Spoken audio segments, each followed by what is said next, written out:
Hello, welcome to this webinar interview. I'm Francis Seeley from GlobalNet 21 and Enfield Voices, and this is one of the regular interviews we do. The technology is not working very well today and we're unable to stream it immediately. So what we'll do is hopefully later today put it up as a watch party, which means you will look at it and be able to make comments and join in as you would normally do. And it's just like streaming it, so you will see it. Anyhow, these webinar interviews are with people who've made a difference in their area locally or nationally or even globally. And what we're going to do in this particular webinar interview is interview Diogo Rodriques. Now, he's a young 20-year-old man who just happens to be mayor of a small town in Somerset. Now, that town is Bridgewater.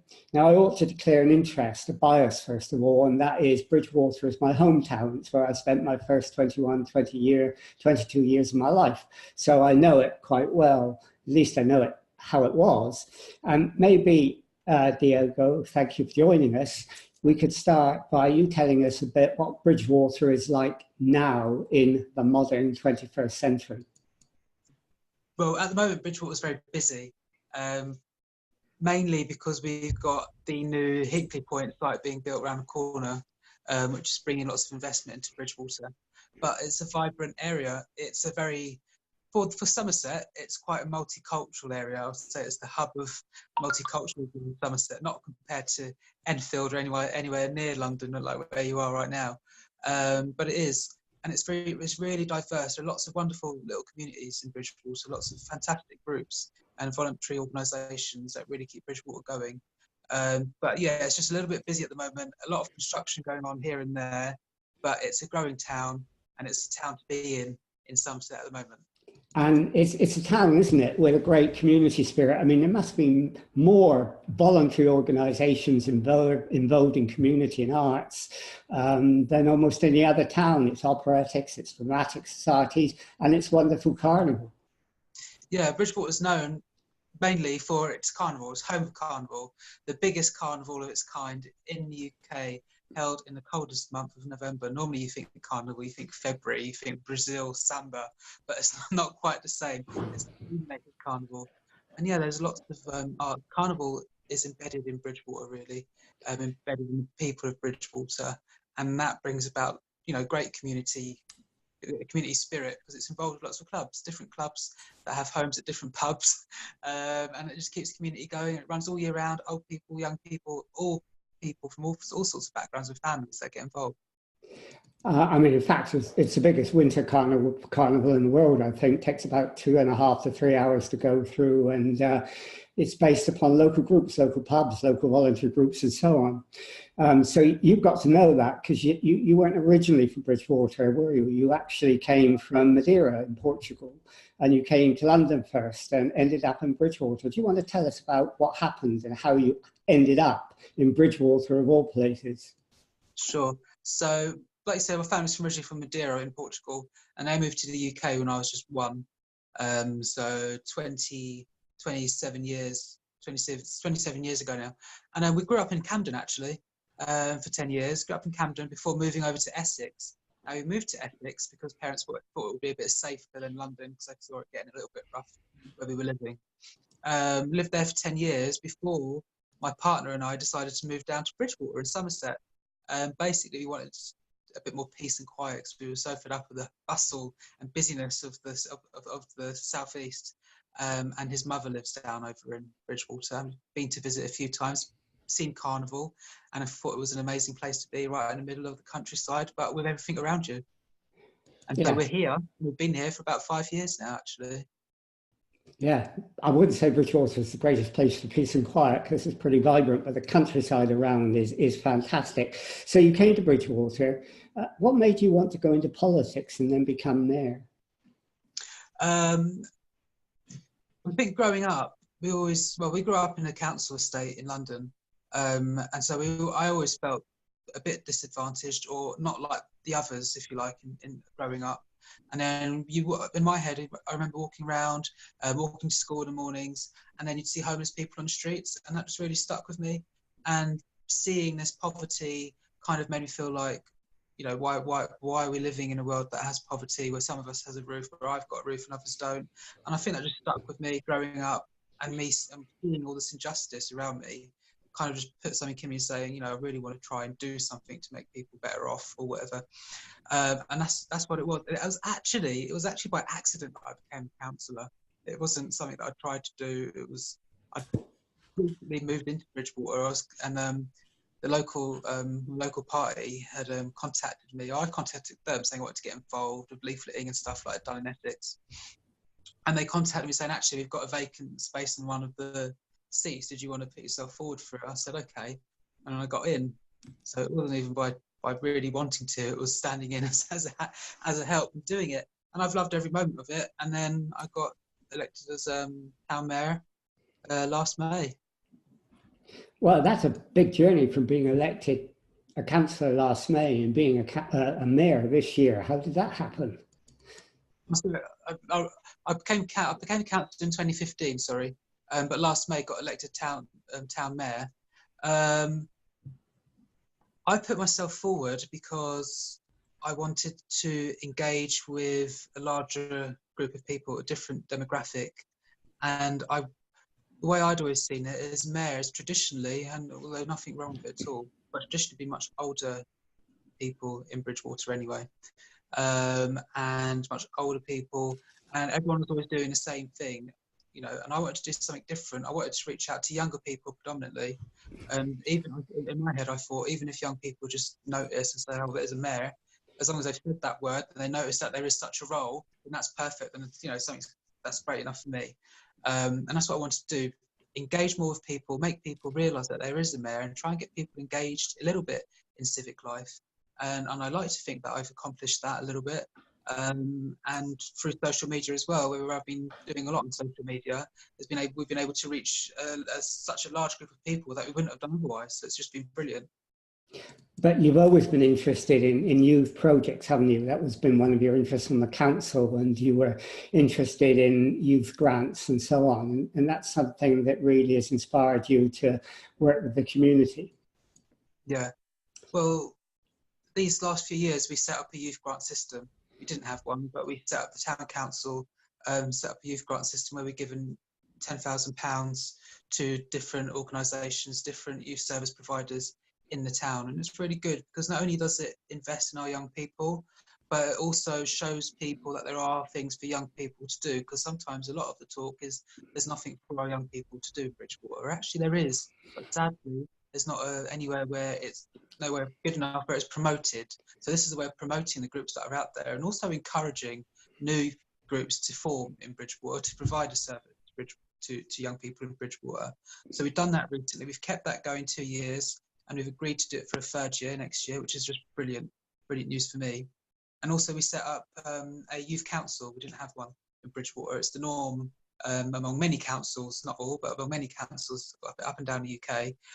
But I thought we need to set up a youth council to hear what young people want from their town. And we've done that successfully. And it's been running for about 6 months. And I think it's just a great way, again, to get young people to engage with their local community and get them set up, because they're the future leaders of our town. Yeah, well, those sort of things that you've done are great, and lots of other councils do it. But you've done some other interesting things as well, and we want to talk about that. But you also belong to the Transport Forum, or you enabled that, didn't you?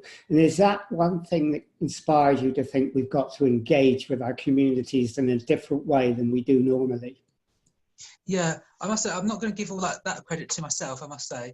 The Transport Forum was something that was set up by the town council, by our group at the town council. Not just the Transport Forum. We wanted to set up different forums to engage with the community. We set up a Transport Forum, a Tourism Forum, a Town Development Forum. These are all forums where members of the public in our town can come along and contribute, because we want to hear what people have to say about different areas of different parts of the town. And the Transport Forum was one of them. We set up a youth forum originally. It didn't take off brilliantly, and that's why we set up the youth council. But this is what we wanted to do. We wanted to engage as much as possible with people in a town, to hear what people have to say and make them have that sense of ownership as well of the town in which they live. Well, I mean, that I think a lot of people can learn from, because that's a very innovative idea. Lots of local authorities have ward forums, often that has the same suspects, but they don't have functional forums like transport and tourism and so on. And I think that's a really interesting thing. Going back to young people, I mean, Sedgemoor, I gather, has a very low, or did have a very low ranking for people between the ages of 18 and 26. And I guess you felt that that needed to be changed. Yeah, I think the issue with Bridgewater, although it's a busy town, but we are set in a rural location, which is Somerset. If anyone knows Somerset, it's very green, very rural. And the trouble with that is there are things to do in Bridgewater, but there's not a great deal compared to larger cities or larger towns. And one of the issues that we have is with outlying villages. We've got young people that live in outlying villages as well, and we've got a poor public transport. Let's be honest, poor bus services, where investment in bus services have been cut, and bus service routes are made for profit, and they don't serve the people. So young people aren't able to get in and out of the town where there are things for them to do, because buses don't run after a certain time. And then you've got issues of isolation, loneliness and all that, not just of young people, but obviously of older people as well. So we've got a big challenge for young people in Bridgewater, because I think largely because of our locality. And also a lot of young people leave Bridgewater to go to universities, as they do in many towns around the UK, not just here in Bridgewater, and then they don't come back because they love the city life and all that the city life has to offer, sadly. Yeah. But one of the things I would like to see in Bridgewater is for us to set up a university, or for Bridgewater and Taunton College to get university status in order to keep young people in Bridgewater. Yeah, I guess I was one of those that left and didn't come back except occasionally to visit. So, I mean, you've made a conscious decision to engage people, haven't you, in a way that is unique. And let's look at that. I mean, but first of all, I mean, do you think that councils and councillors very often are too stuck in the old ways of communication, and they don't use the new social media and video ways of doing communication that you do, and somehow we've got to shift them into the 21st century? So when I joined the council, and there was some talk about using social media because a couple of younger councillors had done so, but I think there was an element of fear with the older councillors, is that social media can be a good thing, but it can be a bad thing. And I think they were more focused on it being a bad thing, and things could go wrong, rather than the positives of it. And yeah, I think that a lot of councillors are stuck in their old ways, especially if you've been there for years and years. You're used to doing the good old-fashioned way, knocking on doors, speaking to people on the street, which is perfect. You have to do that, of course you do. But there are a group of people that don't want their doors knocked on, or majority of people, shall I say, actually, don't want their doors knocked on, and they don't want to engage on the street when they're busy going to the shops, or, because we live busy lives. And doing this, and being able to talk to people through social media, as I have done, we've connected with a large group of people, not just people that don't want to talk to you on the streets, but younger people that wouldn't be able to attend council meetings, because our council meetings are public, people that can't attend our council meetings because of mobility issues. We're able to talk to them directly through social media, which has just been perfect. Well, let's look at the way you do that. I mean, one of the ways you do it is by using Facebook, isn't it? You have this session called Mayor Goes Live, where you have a question and answer session on Facebook. Tell us about that and how that works. So the idea was basically what I've already spoken about, trying to engage with as many people as possible and trying to make the role relevant, the mayoral role, trying to make that relevant to the 21st century. And so the idea, how that works, well, the first one worked is the first one was the town council leader and myself. And we just sat in front of this and we thought, right, we're going to see how this goes. If we want to engage with people, let's see if they're interested. And we thought we're going to get a mouthful, I'm sure, from some people, but let's see how it goes. And actually it went down really well. We had about 7,500 views, I think it is, on that particular video.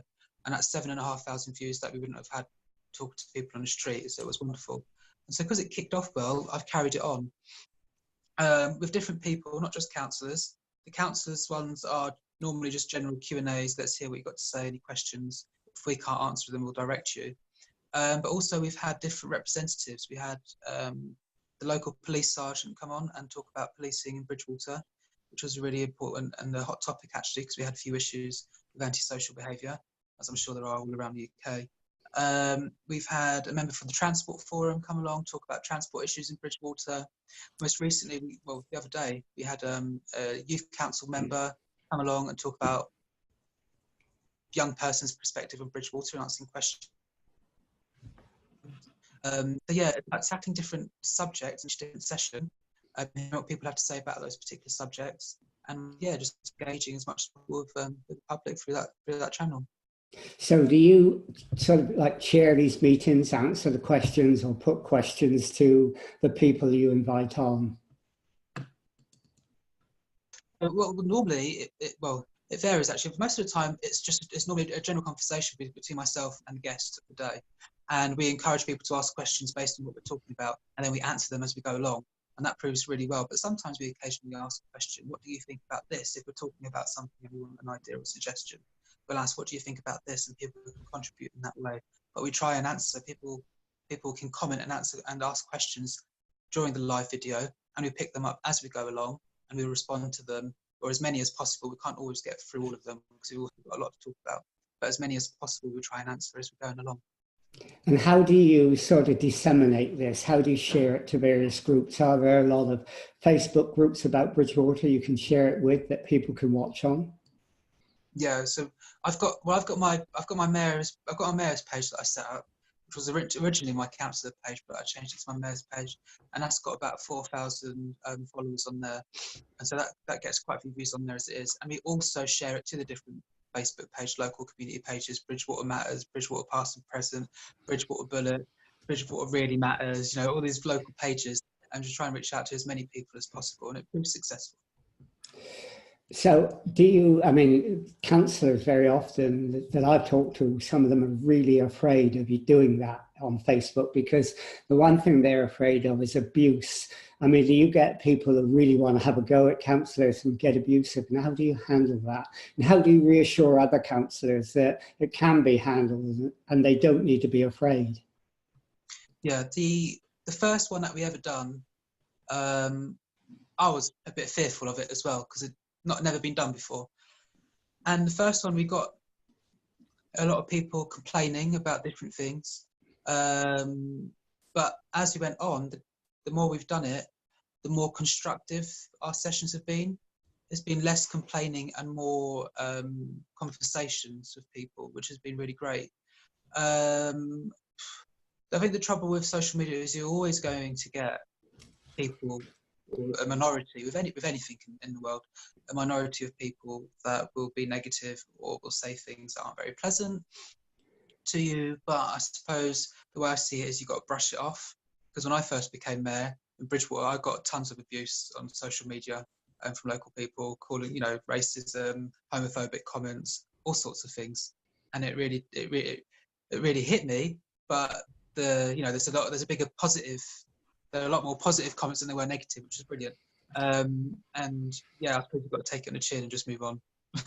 So is that the advice? Is that the advice you give the councillors? Take it on the chin. Some of them find it very difficult and take it very personally. I mean, what you said is very interesting, that you had abuse to begin with, but as you developed it, people got used to what you were doing and they were more deliberative in their questions. So your advice is, you know, stick with it, keep going with it, and it will work. If I base it on my experience, then yeah, absolutely, it has worked. I think the thing with social media though, because I had this conversation with a group of college students about social media, about the pros and cons. It's easy for people to say negative stuff on social media. It's not so easy for them to say it to your face on the streets. So a lot of the time, it's just better to ignore any negative messages that people are sending you. Or if you really want to challenge them, you can challenge them in a debate if you like, and try and deconstruct their argument or their abusive message and see where it's really coming from, or you know, try and get into it that way. But my best advice is just to ignore it and get on with it, because there's a bigger picture. Because you're out there trying to communicate with people. The bigger goal, the bigger aim is that we're trying to communicate with as many people as possible, and we shouldn't let the minority of people ruin that for everyone else. Yeah, I mean, the other thing is, I mean, what you're doing in Facebook, you might think councillors would do this and so on, but you're doing it as mayor. In a way, that's a new, innovative way for a mayor to behave. Many mayors are reactive in the sense that they go to all the things they're invited to, but they're not proactive in that they set up innovative projects like you've done. I mean, how do you feel about that, doing it as mayor? Do you think this is a good case study of what other mayors could do if they wanted? I don't think it's something they could do. I would really like to see mayors become more proactive, because we are in 21st century. And if you're not, I mean, we're living in a time where people are largely fed up with politics and politicians. And so we to reach people and to be seen as figures that really not just represent the town or whatever area you're representing, but actually being out there and listening to people and actively engaging with people, not just being asked to come along and you know, cut a ribbon and open a shop or go and dine at an event to try and promote a shop or organisation. Actually speaking to people, because you're there to represent people. 21st century, we've got to move on from the old ways and go on to the new ways of being out there, engaging with our community and being seen actively, being an active force in our community. Well, one other way you do it, apart from Facebook, is you go out with your camera, don't you, or your phone, and you interview people and you do a roving report of what you're doing. I mean, how often do you do that, and what do you exactly do? So what I do, I go with my camera, my camera phone, as I'm using now, my smartphone, pretty simple, and I go out and I make videos of different groups, voluntary organisations, yeah, you name it, that's what I do. I've done a couple of shops that I've gone to as well, promoting different town centre shops, new ones that have just opened to try and give them that extra exposure. So the idea behind it is just to promote different groups, to engage with all sorts of people through social media, and also to give them that sense of community. Since I've been doing these videos, people have been saying to me, it's great because we didn't know that existed. These are organisations that have been around for ages, like one of the men's sheds that I've done recently, community centre that I put a video on recently. People that know that certain things happen in the community centre. So it's great. It's putting the information out there for people to know what's going on in the town. And yeah, it's about giving people a sense of belonging, a sense of ownership of their town, and just to be more engaged with what goes on in their town. I don't think there's enough of that now. Yeah, I saw the one you did on the men's shed, which I thought was a great thing to do. And it's not something normally you would expect someone to do, but it really fulfills a role for quite a lot of people, doesn't it? Yeah, I think it's important as well for these groups to give them the opportunity to showcase what they do, because they are really important groups. And if you use the men's shed for an example, they help a lot of, not just men, but a lot of women and younger people as well, get out of dark places. As well with, there was a mental health group that I went to visit, a new one that got set up, and I really just wanted to promote the work that they do, because they're a really important group in our community, supporting people with mental health issues. So it's about giving them that exposure as well. It's really important. But I understand and I appreciate that not all mayors, all councillors will be able to do it. But it is, in my mind, it's 21st century, moving on from the old times to the new. So do you do training courses for councillors to show them how to stream it and to video it? I'm not, you know, life's so busy, it really is. I just about have enough time to do my own. But it's pretty simple if you have a smartphone, and not everyone has a smartphone as well, let's be honest. Yeah, but you also interview councillors, don't you? I've seen 2 or 3 where you've had a councillor sitting next to you, or Liz Levy, who's on here now. You went out with her on the patch, and you interview them there and get people to know about them.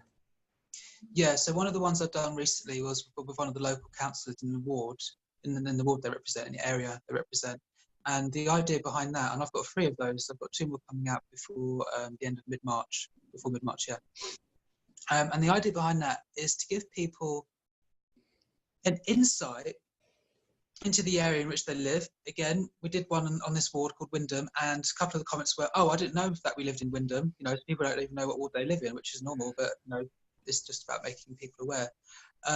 Making people aware of what's going on in their wards and how the council supports different community organisations within their wards as well.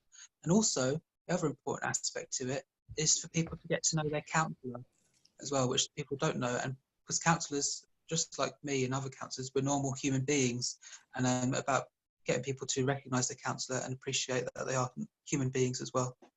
So what do councillors say when you say, hey, come on, let's go out on your patch, I'm going to video you and it's going to be streamed and lots of people are going to see it? Do they go, great, or do they go, oh no? Well, let's say there are 14, 16 wards in Town Council, and we've got 3. I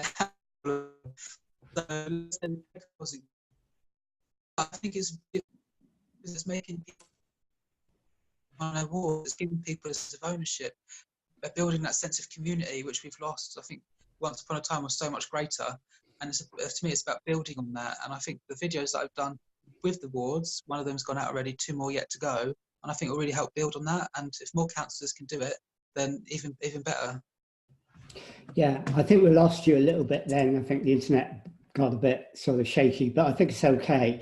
So, I mean, do you see yourself as a sort of roving journalist, citizens reporter, or one of those that just happens to be mayor? I don't know where this is going to take me, to be honest, Francis. You know, when I became mayor, I didn't begin my term thinking, I'm going to do these Mayor Goes Live sessions, I'm going to do these videos with councillors. That wasn't my mind. In my mind, when I first started, was we need to engage more with people, we need to engage more with young people especially, and that's the aim of the year. So these ideas have developed as I've gone along. I'd like to continue. I can't say it would continue with the next mayor, who knows, but I've enjoyed doing these videos, and if no one else is going to do them, then if I've still got the time, then I'll carry on doing it anyway, because it's about, to me, it's the greater goal is about making people feel more engaged and feeling more part of a community. Oh, I mean, I think they're great what you do, and that, I mean, when I saw it, because I joined Bridgewater past and present, and I saw all these videos you're doing, and I thought that is an incredible thing. So what do you plan next? I mean, do you think you might get involved in the carnival and have a mayor's float? We should say they're carts in Bridgewater. People always call them floats, but in Bridgewater, they're carts. So are you thinking of having a mayor's cart? No. Short answer is no to that. I enjoy watching the carnival, I must say. I enjoy watching it from a distance and not being too close. And there's also the great part of the carnival experience, which is squibbing as well. And if no one knows what that is, then Google Bridgewater squibbing. I took part in it last year, which was really brilliant. And that's the most that I as a mayor will ever do for taking part in the carnival thing, will be the squibbing. Yeah, squibbing is when all the carnival groups get together, they have these huge squibs on poles and they let them go, and you're all around guiding yourself so that the flames don't come down on you, and it's an incredible sight. So people should see that. Well, maybe you could have, I mean, you usually start the carnival with a Guy Fawkes float, which shows Guy Fawkes blowing up Parliament. Maybe you could have one where you've got someone blowing up the mayor's office as well, right there. And or do something really innovative. I mean, do you have any other plans of innovation and engagement in the town? I mean, you're doing enough already, but have you thought of other ways that you might do that? But one of the ideas that I got the other day, looking at a case study in Portugal, actually, one of the mayors that do out there, is actually, although I do these live sessions, which is great because you reach a group of people that we wouldn't have reached otherwise, is maybe doing a Mayor Goes Live but a public session, maybe in a community centre or something like that. Because what we're not doing is, by doing these live sessions, what we're not doing is reaching out to people that don't have access to Facebook, such as a much elderly population, or people that just don't have access to social media. And so one of the ideas, I don't know if, because we're quite late in the term now, I don't know if I'll have time to do it, but that's an idea that I've got in my head to try or at least one before the end of my term. I think that's great, Andy. I mean, I want to do that as well. And then, Phil, because we do these interviews, we've got a lot of social networking going on, but we want to also have face-to-face meetings. Having our first one next Monday, not in Enfield, but we're taking Enfield people to the House of Commons to meet the MP and talk about Brexit, of all things. And then we hope to have local meetings. Now, if you do that, that's great, because a lot of people want to use social networks to get people to meet face-to-face. So I think, if you plan that, that would be really good. Have you sort of put any flesh on the bones for that idea yet? Just with one of my colleagues. It was a discussion I had with one of my colleagues, and hopefully it will happen, because I've been out and I've spoken to different groups before as mayor. I've been to the Senior Citizens Forum that I've been to, spoke to a bunch of 30, 40 senior citizens about stuff in Bridgewater, which was great. So yeah, hopefully we can do it. I think the issue here, I don't know about in Enfield, but the issue here is for Bridgewater and West Somerset is normally your Member of Parliament will have like a drop-in surgeries, I guess, maybe every month or something like that. And that doesn't happen in Bridgewater. And so people don't get to see their representative face to face, don't get the opportunity to speak to him or her, or him at the moment, as they do in many other areas. So there's a disconnect there, I feel. So although the role of the mayor isn't political, not in Bridgewater anyway, there is to a certain degree, but not really. I think bringing yourself to the people and offering them that opportunity to share their views or share their concerns, I think will kind of fill that void which someone that should be doing isn't doing. So, just a couple more questions. So, if any mayors are thinking of doing things like you're doing, and we're going to interview our own mayor sometime soon because she's done innovative things like writing a play to bring the community together. If any mayor is looking at different ways of doing things, would you encourage them to really jump in at the deep end and do it? I'd say for a reputation if it all goes wrong. But I'm joking. There's nothing to lose really.